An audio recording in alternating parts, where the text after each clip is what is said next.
একটা সুন্দরী পরীকে ডিমন কিং জোর করে নিজের কাছে আটকে রাখতে চেয়েছিল, কারণ মেয়েটির রক্ত পান করে সে সুস্থ থাকতে পারত। তবে সে এটা জানতো না যে তাকে মেরে ফেলার জন্য কৌশলে সেই মেয়েটি তার সঙ্গে থাকছে। মেয়েটি ধীরে ধীরে ডিমন কিং এর মন জয় করে ফেলেছিল, যার ফলে ডিমন কিং তাকে ভালোবেসে ফেলে। কিন্তু এই ডিমন কিং এর কারণেই পরীর পরিবারের সব মানুষেরা মারা গিয়েছিল। এটার প্রতিশোধ নিতেই সে এখানে এসেছিল। সে পরিকল্পনা করে ডিমন কিংকে নিজের ভালোবাসার জালে ফাঁসায়, আর ডিমন কিং এর হৃদয় ভালোবাসায় পূর্ণ হলে তার হৃদয় ছিনিয়ে নেয়। কিন্তু ততদিনে পরীটি নিজেও তাকে ভালোবেসে ফেলেছিল, একই সাথে সে তাকে ঘৃণাও করত। তার এই ভালোবাসা এবং ঘৃণার কারণে সবকিছু কেমন যেন এলোমেলো হয়ে যায়। তাদের দিন বেশ ভালোই যাচ্ছিল, কিন্তু পরীটি এক সময় ডিমন কিংকে সুযোগ পেয়ে মেরে ফেলে। তবে এরপরে ডিমন কিং নিজের প্রতিশোধ নেওয়ার জন্য আবারও ফিরে আসে। এই ড্রামাটি অনেক সুন্দর। যেমন ধরনের ড্রামা তোমরা পছন্দ করো, তো চলো ড্রামার কাহিনী শুরু করা যাক। ড্রামার শুরুতেই সাং ইউ নামের একটা সুন্দরী পরীকে দেখি, যাকে খাঁচার মধ্যে বন্দি করে রাখা ছিল। সে বলছিল, আমি হলাম একটা ইমর্টাল পরী।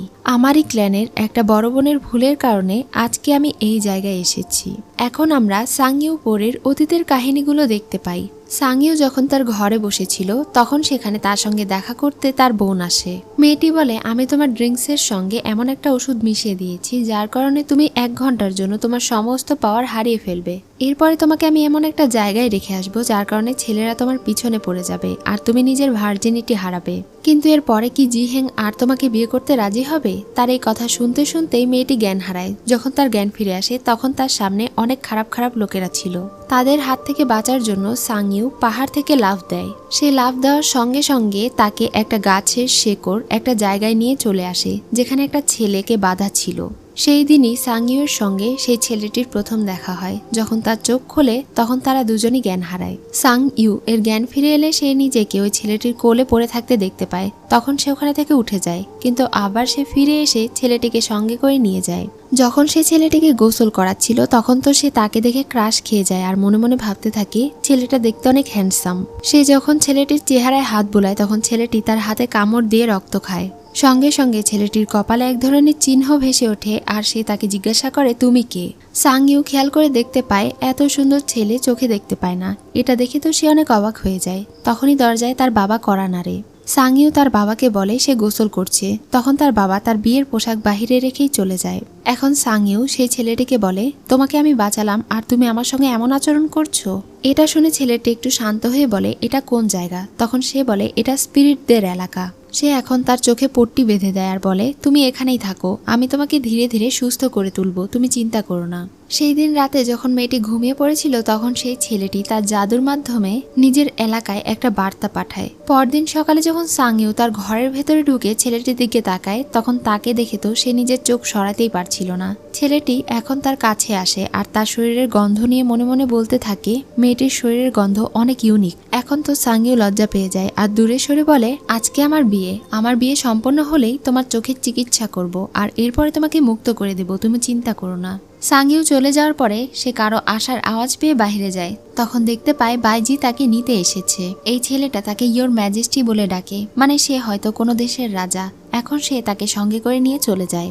এদিকে স্পিরিট ক্ল্যানে সাং ইউ এর সাথে জি হেং এর বিয়ে হচ্ছিল। সবাই সেখানে অনেক খুশি ছিল। রাতে তারা দুজন একসঙ্গে ড্রিঙ্কস করে আর বিয়ে সম্পন্ন করে। সাং ইউ বলে, এখন থেকে আমরা দুজন স্বামী স্ত্রী। জি হ্যাং বলে, হ্যাঁ ঠিকই বলেছ, এখন থেকে তুমি শুধু আমার। এটা বলেই সে তার পেটের ভেতরে চাকু ঢুকিয়ে দেয়। সাং ইউ ভীষণ অবাক হয়ে যায় আর সেখানেই পড়ে মারা যায়। তখনই পাশে থেকে সেই বড় বোন আসে আর তাকে জিজ্ঞাসা করে, তুমি যে তাকে মেরে ফেললে, এখন আমরা এই প্রমাণ কিভাবে লুকাবো?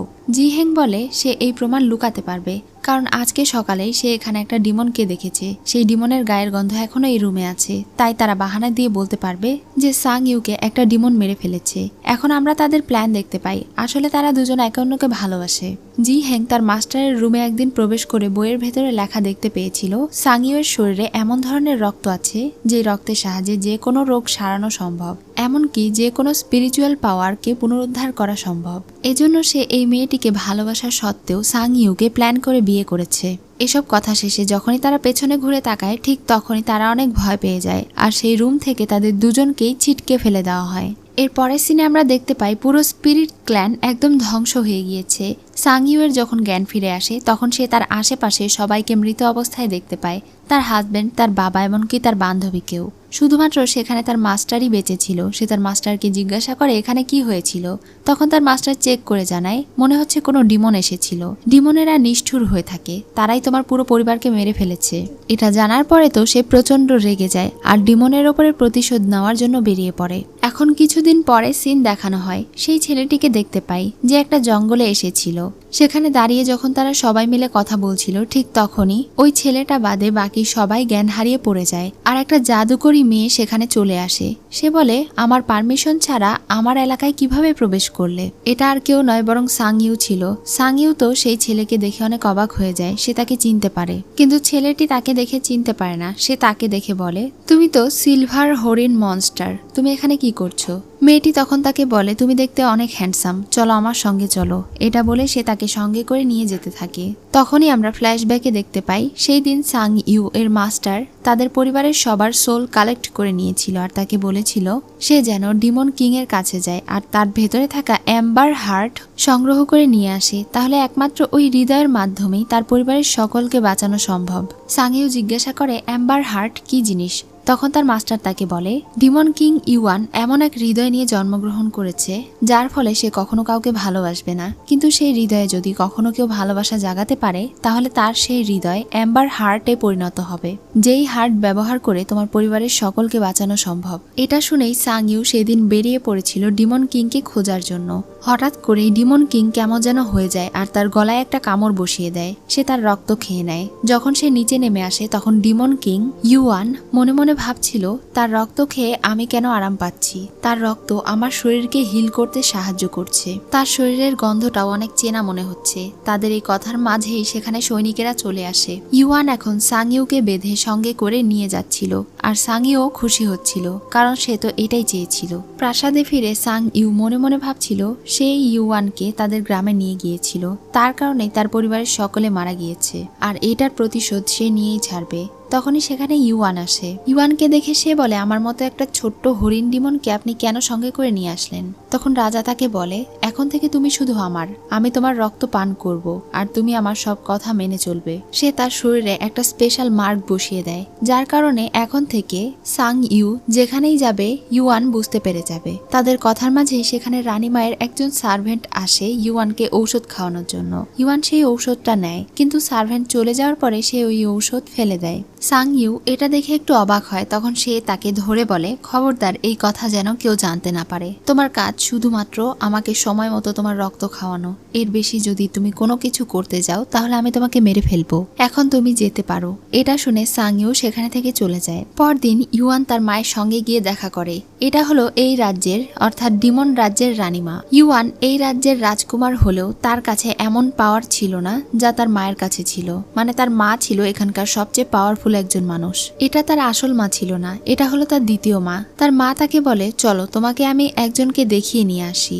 এটা বলে তারা একটা গুহায় চলে যায়। তার মা তাকে বলে এই মহিলা তোমার বাবাকে মেরে ফেলেছে, তাকে নিজে হাতে শাস্তি দাও। এটা বলে তিনি তার হাতে চাবুক ধরিয়ে দেন। ইউয়ানের বেশ কষ্ট হচ্ছিল মহিলাটিকে মারতে, কিন্তু এরপরেও সে ওই মহিলাটিকে চাবুক দিয়ে অনেকবার মারে। বাড়িতে এসে সে নিজেই নিজেকে মারে, কারণ সে ওই মহিলাকে আঘাত করার কষ্ট সহ্য করতে পারছিল না। এই বিষয়টা আবার সাংইউ দেখে ফেলে। যখন সে তার কাছে আসে তখন ইউয়ান তার উপরে রেগে বলে তুমি আমার একজন সার্ভেন্ট হিসেবে আছো, অতএব সার্ভেন্টের মতোই থাকো, এর চেয়ে বেশি কিছু হতে যেও না। তখনই তার সঙ্গে রানীমা দেখা করতে এলে সে বলে আজকে সে এই মেয়েটির সঙ্গে থাকবে। এটা শুনে রানীমা সেখানে থেকে চলে যায়। সাংইউ বুঝতে পারে ইউয়ানের সঙ্গে রানীমায়ের সম্পর্ক একটু অন্যরকম। এদিকে রানীমা বেশ টেনশনে পড়ে যায়। সে তার ভাইকে বলতে থাকে ইউয়ানের এখন মেয়েদের প্রতি ইন্টারেস্ট জন্মেছে, যদি এমনই হতে থাকে তাহলে সে আমাদের হাতের বাহিরে চলে যাবে, সে যা চায় তাই সে পেয়ে যাবে, তাকে আটকাতে হবে। তখন তার ভাই তাকে বলে তুমি চিন্তা করো না, আমি ব্যবস্থা করছি।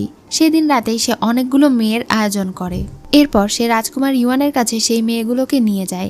এটা আবার সাংইউ দেখে ফেলে আর সেও তাদের মাঝে চলে যায়।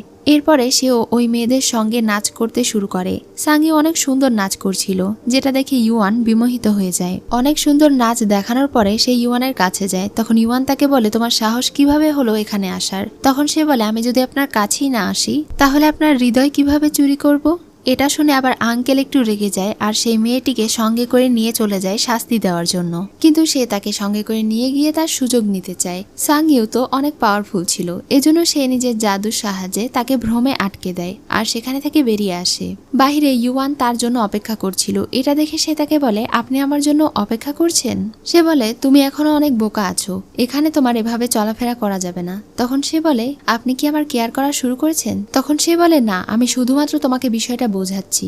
তখন সে তাকে বলে, কিন্তু আমি তো চাই আপনি আমার কেয়ার করুন। ইউয়ান বলে, এরকম স্বপ্ন দেখা বন্ধ করো। সাং ইউ এর উপরে সন্দেহ হওয়ার কারণে পরদিন সকালে রানীমা তাকে ডেকে পাঠায়। সাং ইউ নিজের নাম বলে লি, কারণ সে নিজের নাম পরিবর্তন করে এবং পরিচয় পরিবর্তন করেই এখানে এসেছিল। সেই রাতে যেহেতু লি ইউয়ানের সঙ্গে থেকেছিল, এজন্য রানীমা তাকে এক ধরনের স্যুপ খাওয়াতে চায়, যে ঔষধ খেলে তার পেটে কোনো বাচ্চা হবে না। তখন সে তো অনেক রেগে যায়। তখন রানীমা ইউয়ানকে জিজ্ঞাসা করে, তুমি কি আমার কথায় রাজি নও? তাকে দেখে তো সাং ইউ তার কাছে গিয়ে বলে, আমাকে বাঁচান। কিন্তু ইউয়ান তাকে বলে, তুমি সামান্য একটা হরিণ মনস্টার হয়ে কিভাবে ভাবলে আমি তোমাকে সন্তানের মা বানাবো? আর তুমি কিভাবে আমার মায়ের কথার অমান্য করলে? এখন সে তার বন্ধুকে বলে এই মেয়েটিকে শাস্তি দিতে। তখন সাং ইউকে একের পর এক আঘাত করা হয় আর সেখানে বসিয়ে শাস্তি দেওয়া হয়। দূর থেকে ইউয়ান তাকে দেখছিল, কিন্তু তার একটুও মায়া হয় না। এটা দেখে সাং ইউ আবার শয়তানি হাসি হাসে। রাতে যখন ইউয়ান তার সঙ্গে দেখা করতে আসে, তখন ইউয়ান বুঝতে পেরেছিল যে সাং ইউ কিছু একটা জানতে পেরেছে। তখন সাং ইউ বলে, আমি বুঝতে পেরেছি যে তোমার সঙ্গে তোমার মায়ের সম্পর্ক খুব একটা ভালো না, এজন্যই তুমি তোমার মায়ের কাছে থেকে সবকিছু লুকোচ্ছ। তার দেওয়া মেডিসিন খাচ্ছ না, আবার নিজের শরীরের ক্ষত লুকাচ্ছ। সমস্যা নেই, আমি তোমার এইসব কথা কাউকে বলবো না, কারণ আমি শুধুমাত্র তোমার। এটা শুনে সে একটু খুশি হয় আর বলে, ইন্টারেস্টিং। সাং ইউ বাহিরে গিয়ে তাকে একটা মহিলাকে দেখিয়ে দেয় আর এরপরে তাকে বলে, আমি তোমাকে সাহায্য করতে পারি একটা ব্যাপারে। তোমার আঙ্কেল এই মেয়েটার প্রতি ইন্টারেস্টেড, তুমি চাইলে এই মেয়েটার সঙ্গে তাকে ফাঁসিয়ে তোমার মায়ের দল হালকা করতে পারো। তার এই কথা শুনে সে বলে, আমি কোনো মেয়ের প্রতি ইন্টারেস্টেড না। কিন্তু পরদিন সকালে যখন আঙ্কেলের ঘুম ভাঙে, তখন সে নিজের পাশে ওই মহিলাটিকে দেখতে পায়। এটা দেখে তো তিনি অনেক ভয় পেয়ে যান, কারণ এই মহিলা আর কেউ নয় বরং মন্ত্রীর ওয়াইফ ছিল। মহিলাটা যখন চিৎকার চেঁচামেচি শুরু করে, তখন সে ওই মহিলাকে থামানোর জন্য তাকে মেরে ফেলে।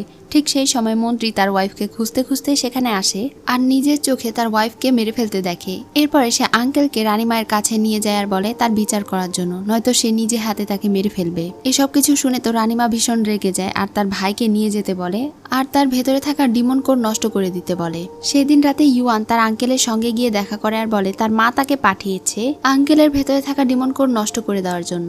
এটা বলে সে তার আঙ্কেলকে চাকু দিয়ে আঘাত করে। তখন তার আঙ্কেল তাকে বলে, আমি তোমাকে একটা সিক্রেট বলতে চাই। ছোটবেলা থেকে তুমি যে রানীমাকে নিজের মা ভেবে আসছো, সে তোমার আসল মা নয়, সে হলো তোমার সৎ মা। তোমার আসল মা হলো সে যাকে তুমি আঘাত করেছো, সেই গুহায় যাকে আটকে রাখা আছে। রানীমা আসলে তোমাকে এতদিন পর্যন্ত রাজা হতে দেয়নি, শাসন ক্ষমতা নিতে দেয়নি, কারণ সে নিজে এই সব ক্ষমতা ভোগ করতে চায়। এসব কিছু শুনে ইউয়ান রেগে যায় আর বলে, আমার মায়ের বিরুদ্ধে আমাকে ভড়কাতে চাও? এখন সে তাকে আরো মারে আর তার ভেতরে থাকা ডিমন কোর বের করে নষ্ট করে ফেলে। তাদের এই সব কথা আড়াল থেকে সাং ইউ শুনে ফেলে। সে যখন বাহিরে যায়, তখনই ইউয়ান তার সঙ্গে দেখা করতে আসে আর বলে, তুমি কি শুনেছো? সে বলে, আমি এমন কিছু শুনেছি যেটা হয়তো আমার শোনা উচিত হয়নি। এটা শুনে তো সে তার গলা চেপে ধরে। সে তাকে জিজ্ঞাসা করে, তুমি আর কি কি জানো? তখন সে বলে, আমি আরো অনেক কিছুই জানি। আমি জানি আপনার ভেতরে রাজা না হতে পারার কষ্টটা রয়ে গিয়েছে, আমি আপনাকে সাহায্য করতে পারি। তখন ইউয়ান রেগে তাকে আরো আঘাত করে বসে, তার মুখ থেকে রক্ত বের হয়। সাং ইউ বলে, আপনি চাইলে আমি আপনাকে সাহায্য করতে পারি। তখন সে তাকে ছেড়ে দিয়ে বলে, কিন্তু তুমি আমাকে কেন সাহায্য করতে চাও? একটা মেয়ে একটা ছেলের জন্য এত কিছু কেন করে বলো তো? আমি এই সব কিছু করতে চাইছি কারণ আমি তোমাকে পছন্দ করি। তার এই কথা শুনে ইউয়ান বুঝে যায় যে সে মিথ্যে বলছে। সে বলে, তুমি লয়াল নাও, যতক্ষণ পর্যন্ত তুমি এটা রিয়েলাইজ না করছো ততক্ষণ তুমি এখানেই ঝুলে থাকো। এটা বলে তিনি তাকে একটা গাছের সঙ্গে বেঁধে ওখানে থেকে চলে যায়। আর এখানেই আজকের এপিসোড শেষ হয়ে যায়। সো ভিউয়ার্স, আজকের এই ড্রামাটি তোমাদের কেমন লাগলো তা অবশ্যই কমেন্ট করে জানিও। আর এই ড্রামার বাকি পর্ব দেখতে অবশ্যই আমার চ্যানেলে সাবস্ক্রাইব করে রেখো।